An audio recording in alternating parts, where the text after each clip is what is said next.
trustworthy performance na nararapat na mag-uwi ng tropeo ngayong gabi? Here are the nominees for Best Actress. The nominees for Best Actress: Aranita for Manay,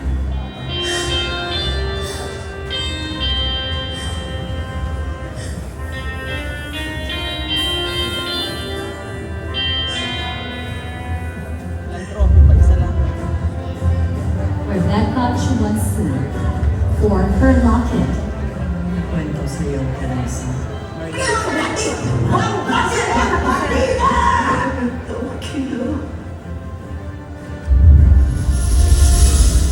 Julia Montes for Tata,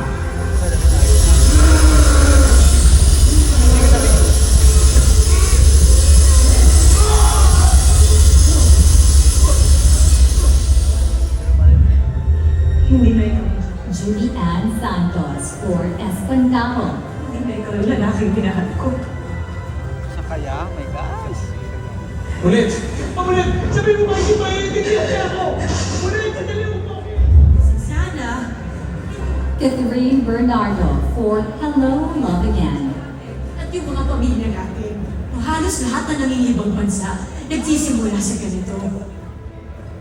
Lahat to ginagawa ko naman para sa buhay ko. Marian Rivera for Balota,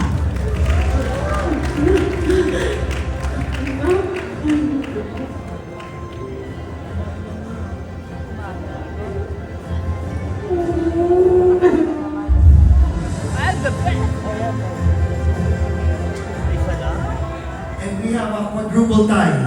Ha? Joke lang. Joke lang yun. Char ko lang yun. Sorry. Kasi pinapanood ko lang yun. Kaya ako. Mahihirapan din ako, di ba? If I was in the position of the jury. Joke lang. Yes, okay. And the FAMAS for Best Actress goes to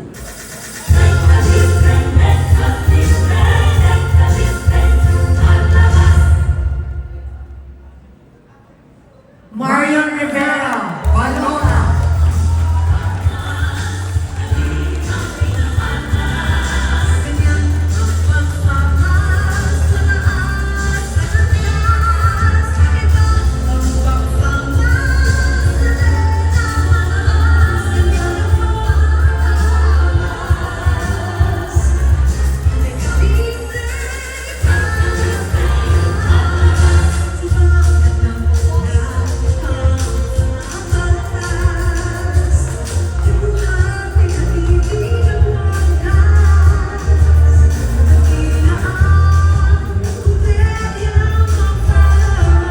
Walang ganun yung dalawa. Grabe. Mahirap yung dalawa. Grabe sa Balota. Sugat-sugat po siya doon. Sobrang daming sugat. Sa lahat po ng buo ng FAMAS, maraming salamat po. Isang malaking karangalan po ito para sa akin. Sabi ko nga, hindi na po biro ngayon ang gumawa ng pelikula. Talagang napakahirap. Pero pinapangarap natin na sana mas marami pa rin manood at tumangkilik ng mga pelikulang Pilipino. Kaya naman gusto ko magpasalamat sa Cinemalaya. Kasi nabigyan ako ng pagkakataon talaga na gawin ang ganitong klaseng pelikula na sana patuloy kayong gumawa ng ganitong makasaysayan, makabuluhan, at may kontribusyon talaga sa lipunan. Andito ang aking director, Direk Kim. Maraming salamat sa iyo sa pagbuo sa kwento ni Teacher Emmy. Para sa iyo din ito. At ang aking mga karanasan talaga sa pelikulang Balota ay hindi talaga matatawaran. Siguro hindi lang para sa sarili ko dahil ang dami ko din natutunan at nalaman kung ano ba talaga ang tunay na nangyayari sa ating bansa. Sa ating mga filmmakers, ipagpatuloy niyo ang inyong kahusayan sa paggawa ng mga makasaysayang pelikula.